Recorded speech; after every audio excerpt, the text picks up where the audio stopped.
Shalom, welcome to the Jewish View. My name is Rabbi Nachman Simon with the Chabad House of Delmar, together with my co-host Mark Ronich of Statewide News Service, jbiztechphilly.com, and also a columnist for the Jewish Press. Yeah, my column in the Jewish Press is called Albany Beat, and I talk about how government relates to the Jewish community, or doesn't, as the case may be. But our guest today will talk about how government relates to the environment, and that's Peter Iwanowicz. Welcome back to the Jewish View, and you're the executive director of the Environmental Advocates of New York State. That's great. It's true. It's good to be back. I actually represent two groups. Yes. There's the voting education arm, which is known as EPL, Environmental Advocates, and then the group that I spend most of my time directing is Environmental Advocates. Right. What's the difference between these two groups? Well, the name sounds the same. It does sound the same. It's really a difference for tax purposes. Doing voter education, we do it under a specific section of the tax code, the 501c4 of the tax code, and the C3 organization, similar tax code, but is more of a charitable organization that does education rather than stuff that's directly related to voter education. What would be now the biggest issue you face that you feel that the environment needs improving?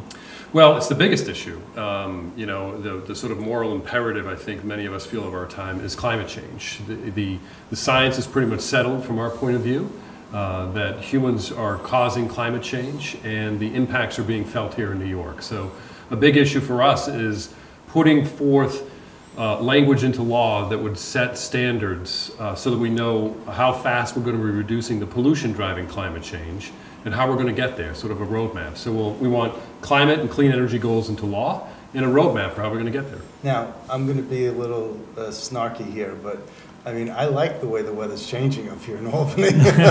So, Get a little warmer over here? Yeah, what's wrong with, you know, we're not getting as much snow, we're not getting as much rain, we're, you know, getting a more temperate climate. Yeah, I hear you. You know, I get it all the time ribbing. When I was running the climate office, people thought, well, what are you doing? It's too cold around here. You know, let's change the weather a little bit, Peter. I understand. Listen, a warming climate is going to be horrible for New York, and we're already seeing the results of insects and other diseases showing up in crops and ruining crops. We had a severe drought in many parts of this state this year that was set up by an awful winter. There wasn't a lot of snowpack in the Adirondacks, and that trickled down to significant drought situations where cities like Ithaca were far away from the Adirondacks, but their ground source water was severely compromised, and they had a big water shortage in the city of Ithaca, New York. Well, the farmers, there are fewer farms in New York State now than there were 10, 15 years ago, or 20 years ago, for sure, and maybe that doesn't impact as many farmers as they used to, because they're not farming as much. They're turning their farms into solar farms or wind farms and other types of other uses for their land.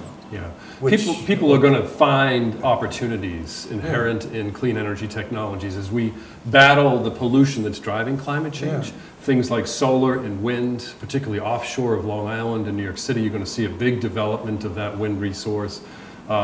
People who are being employed to make energy efficient homes and to weatherize homes. I had my home weatherized a couple of years back. I really cut my energy bills and put people to work during the recession. How much did it cost you to weatherize your home? There were different things. We did a lot of things in my home. We converted an old oil boiler to a natural gas furnace. We did a lot of insulating. So the total energy efficiency project was about $8,000. And I'll make that back, the outlay, in less than 5 years based on today's energy prices. Did you put solar panels on your house? Not yet. That's Not next. Yet. You're doing that? Okay. Yeah, we did a renovation at my home, so solar is the next thing for us that will be hopefully installed before we get an electric car. Now they're talking about geothermal, and I've been advocating geothermal since I was in college. I think it's great because it's almost like an unlimited resource, but there's a tax credit, geothermal tax credit.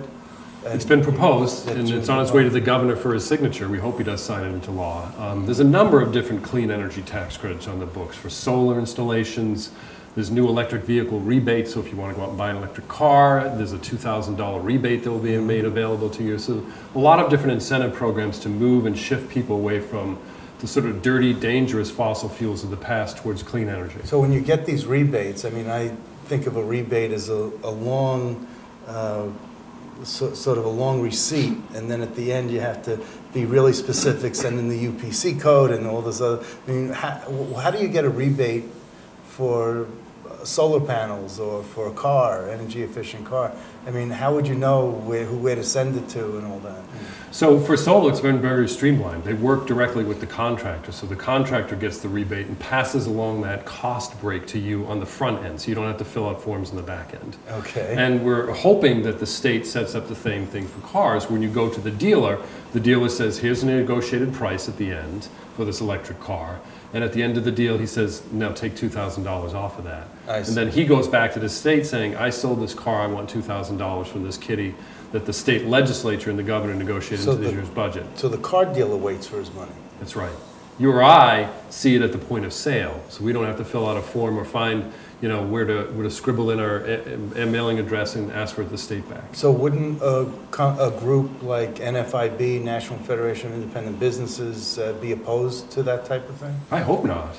I mean, because the small business owner is waiting for their money, and from which case? I'm sorry. From the solar cars, let's say. Well, so in the case of a car, it's when you go to a dealer to purchase a car. So if you're a small business person, and when this rebate program is set up, you go to the local dealer or wherever you're buying your vehicles from. And if it's an electric car and you're eligible for rebate, the way the program should work, and again, we haven't seen it yet, but the way we've advocated and others advocating is that rebate is at the point of sale. Okay. So the independent business or the person who's purchasing the vehicle won't have to wait for a rebate from the state, but they get it directly off the bottom line of the bill. Right, and the business owner would have to wait for the rebate. Right. So that's why I'm saying, wouldn't NFIB be against that? Because now you have the business owner who's waiting for their money, and they're already cash strapped with a lot of things. I don't know. The dealers seem very excited about this program. Yeah. Okay. There's a requirement in New York for a set percentage of electric vehicles to be sold, and the dealers are very engaged in this. They've been articulating that it should be at the point of sale because they want to have that interaction with the customer. Okay. The manufacturers the same way, groups like ours are. So there's a number of different ways and strategies, but the beginning point here is Governor Cuomo has set out broad goals for New York, and they were actually carried over from the Patterson administration, that New York is going to move off of fossil fuels entirely for its entire economy by 2050, no later than then. So that's the magnitude of the challenge. I'll be 90. And a huge opportunity. Yeah, I know. I hope I'm around in 2050. Your wheelchair will be motivated by natural gas, that's all. Well, no, and actually it will be things like geothermal and solar and wind, and we'll have electrically powered cars coming off of those sources as well. So. I'll play back this interview in 2050, and we can say, look, you're ahead of the time. Thought of this, Well, I mean, state leaders have been ahead of the time. They've charted this pathway forward. The idea that we have behind it is put it into law so that we don't wake up in 2040 and go, oops, we're not going to get there. Let's put it into law, develop a blueprint, and have everybody working towards that common purpose. It takes a lot. Absolutely. Takes decades to make this evolve into our economy. And it is. Okay, so. Yeah. Anyways, we're on the right pathway. Now, you've been here a couple of times already, so we always like to play catch up with your other measures that you've advocated. I'd like to get an update on the oil trains. Sure. Huge, tremendous turn of events a couple of weeks back. Our organization, in concert with residents of the Port of Albany and the county executive, I chaired his crude oil task force group. We have been pushing the state on a number of key issues. One, to look at this facility from an environmental justice standpoint. The Port of Albany is where these trains are. There's a lot of there's a lot of air pollution. And the state didn't do a really good job of requiring the company to do an environmental justice analysis and involve the community in the issues. The second thing is we're really concerned about the air pollution down at the port. And the state initially told us in the summer of 2014, we've done some sampling. The air down here is not any worse than anywhere else in New York. I don't know if that was a ringing endorsement, but that was their message and they stuck with it. We said, not good enough. We would like a permanent air pollution monitor down there. And the state, to their credit, established that monitor in the south end. And what they found and released recently is alarming data that shows that our position was correct, that the pollution is much higher for cancer-causing chemicals like benzene. And then finally, we had been worried about the climate change impacts of all this oil, particularly the oil that they're going to be extracting out of Canada, putting in these chains and shipping here. We thought that the state should require a climate test for this facility so that they could understand, if you're going to be given the permission to do this, what does it mean for climate change, not only here in New York but elsewhere. The state had been telling us, no, we don't have to do that, we don't have the authority, we can't, we'll get preempted, we'll get sued. In mid-September, they wrote to the company and saying, you got to do better on air. You have to do an environmental justice analysis, and this whole project has to be run through a climate test. So really deep vindication, particularly from County Executive McCoy, because he was one of the local elected leaders that really stayed firm on this position and carried this position. There were city council members, Vivian Cornegay and Dorsey Applers, that were strong, but I think, Right. County Executive McCoy really, was dogged in the pursuit of the panoply of stuff that was facing, this community. So he feels vindicated, and as a volunteer for his committee, I feel slightly vindicated too. Well, mazel tov, congratulations on that, I guess. But it's not going to stop the oil trains from coming through here. That's correct. Okay. There's still things that can be done by the state to stop the oil trains. And the mechanism, how they get this crude, the Bakken crude, onto the oil trains and all that, I mean, that's still, is that still safe, the way they're doing that? Or? No, absolutely not. So it's not safe for North Dakota where it's coming from, but North Dakota officials don't care. I know that they're not employing as many people, that there's a rise in unemployment and stuff like that. Yeah, so the oil that is extracted from the lands in North Dakota is a little bit more volatile. It has a lot more gases in it because you're pulling it from shale rock rather than other formations. So it is almost like a very explosive fuel that's in the trains that comes here. So that's dangerous, and they haven't reduced the amount of gases in North Dakota. The good news is that our use of oil has dropped. The price of oil has dropped, so they're shipping less of it. So the threat has been offset a little bit by declining oil prices in the market. That doesn't mean everything's going to be fine, because if the prices go back up, they'll open up the rigs in North Dakota and start shipping more. But now, we've got a little bit of a reprieve because of that. Isn't the similar fracking process going on in Oklahoma? Yeah, to extract gas and oil in other parts of the country. So what But they do Oklahoma has like hundreds of earthquakes, right? And Yeah. I'm sure you've read about this. And, and they didn't before. Right, and they're attributing it to this hydrofracking that's Yes. going on, but they don't have proof positive. That's true. I mean, but here's sort of like the lay interpretation of it. Fracking is you drill into the ground and then you go horizontally out, and you're fracturing shale, and people know how brittle shale is. And when you fracture a lot of it, you're fracturing sort of the underneath ground of the earth. And what people are feeling is that they're fracturing it too close to these seismic faults that's leaving, room for earthquakes. But isn't it how they're putting in the wastewater from this, that they're injecting it back in, and that's what's causing the earthquakes? Yeah, there's two things. One, you do the fracking to sort of create the voids and the instability underneath there, and then the waste fluid that they don't have any real good place to put. Right. They just are injecting it into the voids left behind after they extract the gas. What could go wrong when you meddle with, geologic formations, I guess, and they're finding it in Oklahoma. And that was one of the things where in New York, Governor Cuomo decided we're not going to do this in seismic activity and earthquake possibilities, and what do we do with all this wastewater were some of the big concerns why he banned fracking. Yeah, I mean, I was there at that news conference when the health commissioner said, I wouldn't want my children to drink that water, and then it was found out he didn't have children. Well, I think he was making a I know euphemism. that, yeah. You go into your physician and say, Doc, what would you do? Yeah. And that's what the governor asked of Commissioner Zucker at the time, and he said, don't frack, that's what I do. Okay, let me ask you this about microbead ban. Did that come through? It did, but it happened federally. In 2015, okay. there was it failed in the New York State Senate. And then at the end of 2015, we saw a lot of counties in New York State, including Albany County, moving measures locally to ban the use of these small little bits of plastic in shampoos and facial scrubs, et cetera. And then when the industry saw what was going to happen, you're going to have this patchwork of, they ran and moved the federal legislation. So there's actually, small little counties in New York drove national policy. Isn't that wonderful? Indeed. And how are you getting along with the new DEC Commissioner, Basil Sagos? I think pretty well. I mean, if you look at what they've done on climate, they're requiring the climate test of the Port of Albany. They're going to require the pipeline that's going to go, that's proposed for Albany to New Jersey. If you had a scorecard on him, well, way too early for a scorecard, Mark. Why? I mean, he was just confirmed in June. We'll give him time. Oh, just in June, Yeah. so it's July, August. I mean, he's been acting for a while, but, you know, Yeah. under his sort of tenure and leadership, we'll give him some time before we do a scorecard on Oh, okay. Well, speaking of scorecards. Yeah. it. Yeah, the other Well, you side were of going the to put the shop. New York Mets? How's or- that for a No, not the segue? Mets. Sorry. Not the My Mets. apologies to the viewer, I'm a Red Sox fan. Yeah. Okay, well, my We'll see what apologies to happens you at the end. for being a Red Sox fan. No apologies necessary. Have you seen the, you know, the last couple of years? Yes, Yeah. There you go. Okay. Should have worn my Yankees yarmulke. Okay. So what's this environmental scorecard? You had about 12 issues that you were focused on? Yeah, there's actually 30 different bills that we have in the 30? scorecard. Okay. Yeah, we look at environmental legislation that is taken up in the Assembly, in the Senate, sort of issue position memos, if you will, whether Right. things are good for the environment or bad. Do you want to show this on the screen?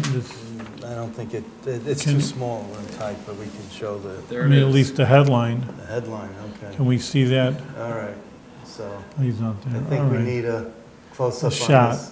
Yeah. All right, can we get a close-up on this? Okay, so anyway, Anyways, the continue, yes, we're at scorecard, 30. you Now, how know- many of those, of the 30 have There it been? is. There it is. You can see that very Okay. well. Very So- good. How many of the 30 are were from both houses? So there were 7 bills that passed Okay. both houses. One has already been signed into law. Right. Actually, 2 have been signed into law, sorry. So the residents of Hoosick Falls pushed actively for legislation that would extend the statute of limitations for them to sue about the pollution problem there. So that was a real big early victory. Water pollution problem. It is, yeah, Hoosick Falls water pollution issue. There was a need to sort of change law that was brought to the legislature by Senator McDonald and Senator Marchione. Governor signed that into law in January or July. And we should include Petersburg in that too, right? Yeah, Petersburg okay. and, you know, further south of us here in the Albany area, Newburgh. Newburgh. And then even out on the east end of Long Island, we're starting to see this water pollution problem. And it's called surface. PFOA. Yeah, PFOA, which is a long let you- chemical name, but it's you know, a cancer-causing agent That's that's right. showing up in drinking water, and Right. that's a big health threat. So Okay. legislation to provide a longer period of time for people to sue that company if that's what they want to do was provided to them. The governor also banned the use of mercury in wheel weights. That's the little balancing weights you'll see in your tires or your wheels of your car after you get new tires put on. Right. And there's mercury in that. Well, they get flung off. I was mowing my lawn this summer in Del Mar, and I noticed right next to the new catch basin they put in front of this house, one of these wheel weights, and I thought, oh, can't let that get in the catch basin. That's mercury, just right into the environment. So governor signed a law to ban the use of mercury in there, and there's a number of regulatory reform measures and a couple of other key issues that are waiting to sign into law. He's also signed into law a new requirement for schools to test their drinking water for lead. Right. And that's going to effect. I just got a note from the Bethlehem Central Schools that they are now testing their drinking water for lead to comply. So we're going to probably see more schools having to shut down water fixtures because they're finding lead in their water. Yeah, and one of the local schools found a high level, I think it was Voorheesville? It was, yeah. So you're starting to see that now that schools are required under this state law. And again, it's just public schools. So it wouldn't Well, be you know, that's why religious schools, you know, private they schools. say once you look for something, you'll find it. You know, it's like they're saying, why did a certain health issue skyrocket? Well, because we started looking for that certain health issue. So it's always been a problem, but we just didn't know it. Yeah. You know, so that's what's happening there.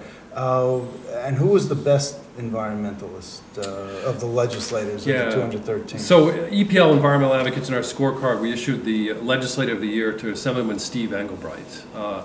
He chairs the Assembly's Environmental Conservation Committee. This is the first time, I mean, he's been in office for 2 decades. This is the first time he's won this award. He's been a strong environmentalist, but in chairing of the committee, no bills that were given a smokestack rating, which is detrimental to us in our scorecard, were brought to the Assembly for the vote. And that's really a testament to his strong leadership. He also was the lead sponsor in our climate bill, which puts into law goals and standards that move New York State off of fossil fuels entirely. Is this the first year that he was chair of the environmental? Second year, Conservation? yeah. Second year. He was appointed by new Speaker Hasty in February of 2015. Okay. So this is sort of second year. Who did he So- take over from? Someone who left, right? Yes. Yeah. Okay. Yeah. So it was Assemblyman Bob Sweeney retired. Right, So there's that's a what- vacancy so- in the committee. Yeah. And you know, did someone from Engelbright's office whisper in your ear and say, hey, you know, we got to get him No. No, okay. No, we're not, you know. In fact, you know, we went to them and What said, took you so we're long?" whispering in your ear before Oh. this comes out that your boss is getting the award, and they were floored. Okay, You know, okay. we really look at the scores, we look at who's most I deserving thought in they'd these say, issues. I thought they'd say it's about time. It's 20 years he's here.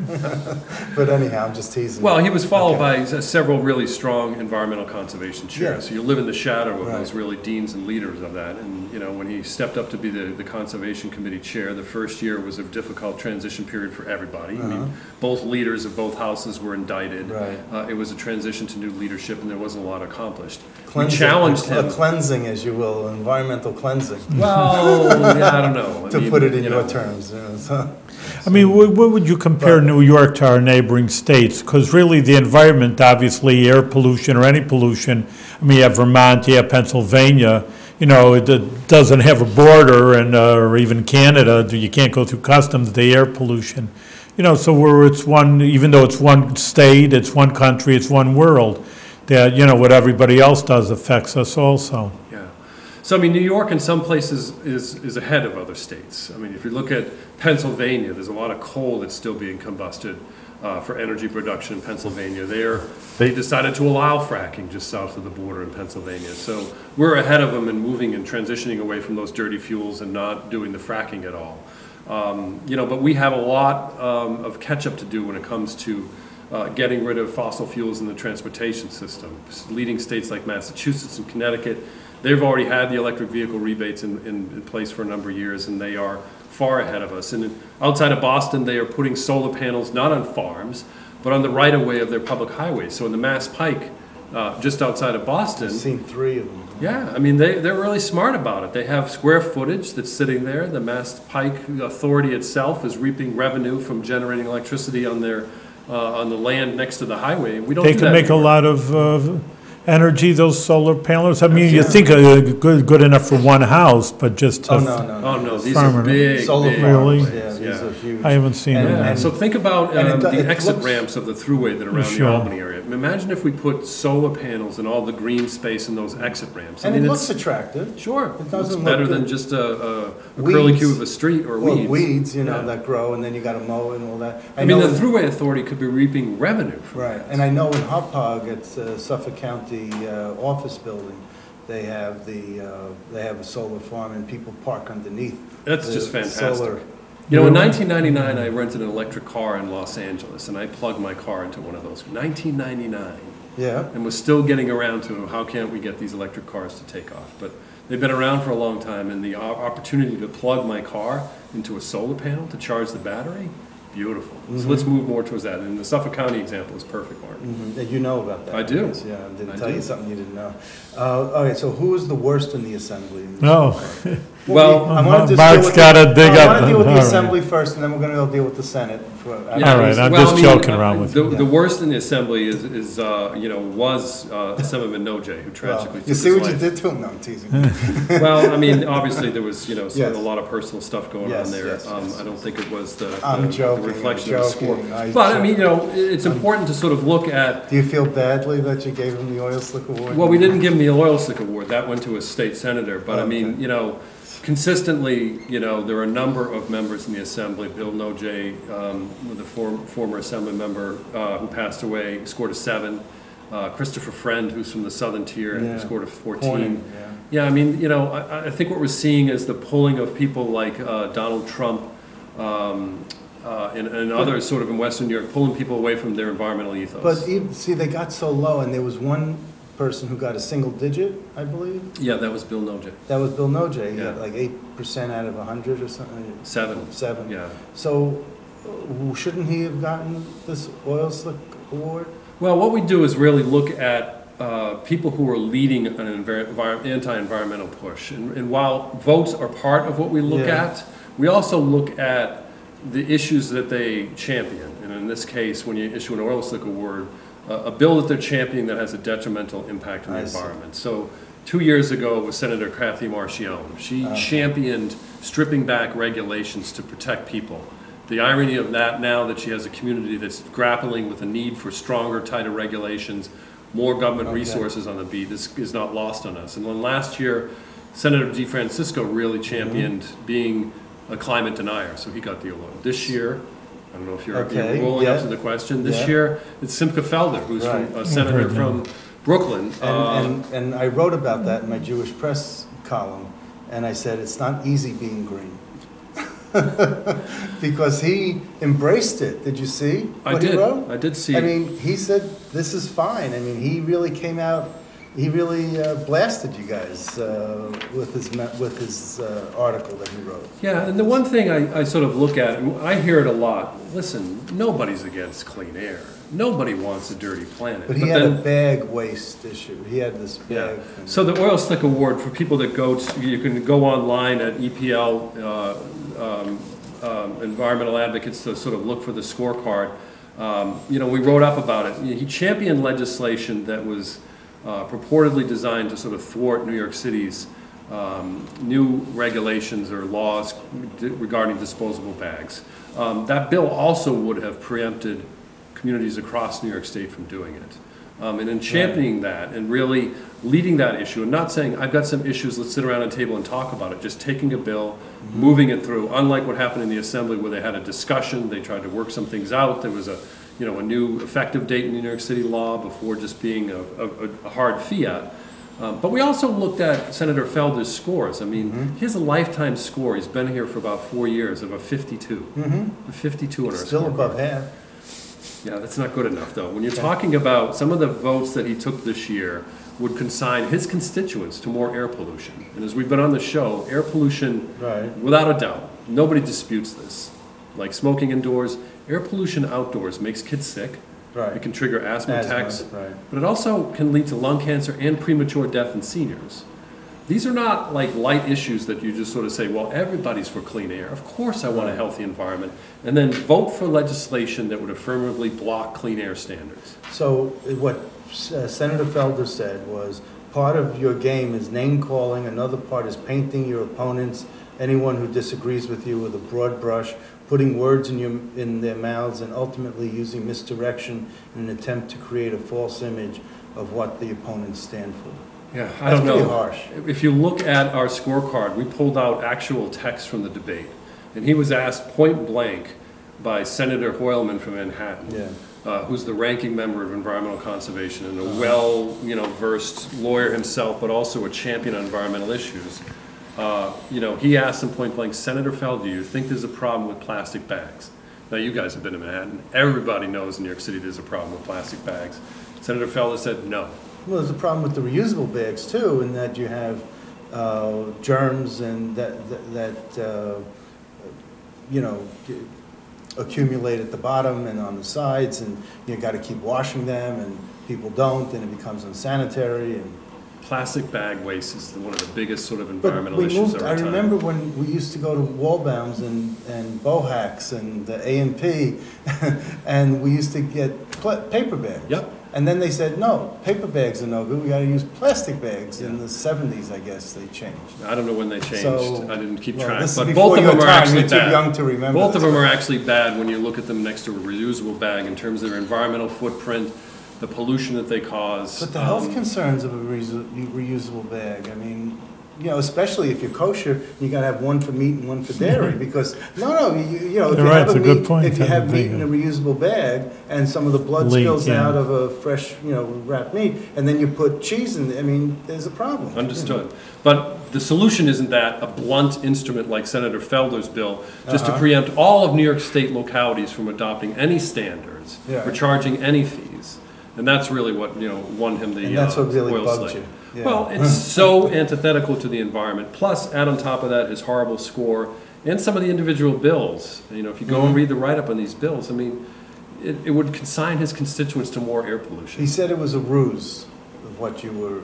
I don't know what he's talking about. He says, we all care about the planet and want to be good stewards. We simply saw through the ruse that pretended that adding yet another regressive tax to New Yorkers would help the environment. We understood that the bag tax was no different than a big soda ban in its pomposity and pretentiousness. Well, so let's look at a community that's not instituting a fee, but just banning these bags entirely. And in the Hamptons, there are a couple of communities that did that. This bill would have stripped their authority from doing that. It's not about a regressive fee and a tax in that situation. Senator Felder's bill was so broad sweeping, nobody could set any type of standard, a ban, a restriction, a fee on the bags, anything for any community, and retroactively strip back the authority of those communities that already did that. Okay, so it isn't easy being green. It's not. But there's a lot of good That's a Muppet legislators thing. who are out there. From the Muppets, that's Kermit the Frog. There are a lot of fantastic legislators out there that scored really, really high, and that Yes. is sort of gratifying to us, is that the scores went up over last year. Right. There were more bills passed by both houses this year over last year that are going to the governor to be signed into law. So we do see improvements. And on climate change, 60% of the state legislature, 96 members of the Assembly and 32 members in the Senate signed on as co-sponsors, signed onto a bill that would move the state off of fossil fuels by 2050. That's enormous when you think about the magnitude of that bill and the change that's contemplated there. So, while for some members like Senator Felder it might be hard to be green, or at least live up to our standards of what being green is, there's so many other members of the legislature who have risen to the challenge and are much greener. One last thought. Senator Lanza's not a big fan of, you're not a big fan of Senator Lanza from Staten Island either. He scored horribly on the 44. bill and actually, suggested that plastic bags are good for climate change because they live in landfills forever. On all the petroleum that's used to make the bags will then be stuffed in a landfill. He doesn't really understand the concept of carbon sequestration. Okay. So has he ever gotten the oil slick award? Not yet. Not yet? No. Maybe he'll look to avoid it in the future, knowing these types of conversations we're having with about Senator Felder now. Okay, so... All right, we're out of time, but again, way just out of one time, last yeah. idea, do Jewish view. The Jewish view, of course, is we're living in a one world, all human beings, and we have to keep the environment clean, and the air pollution shouldn't be around. There shouldn't be pollution of any sort. So thank you very much for considering about all our health and the environment, and keep up the good work. Yes, Thanks for having me on. Absolutely, Peter. Thanks for coming. All righty.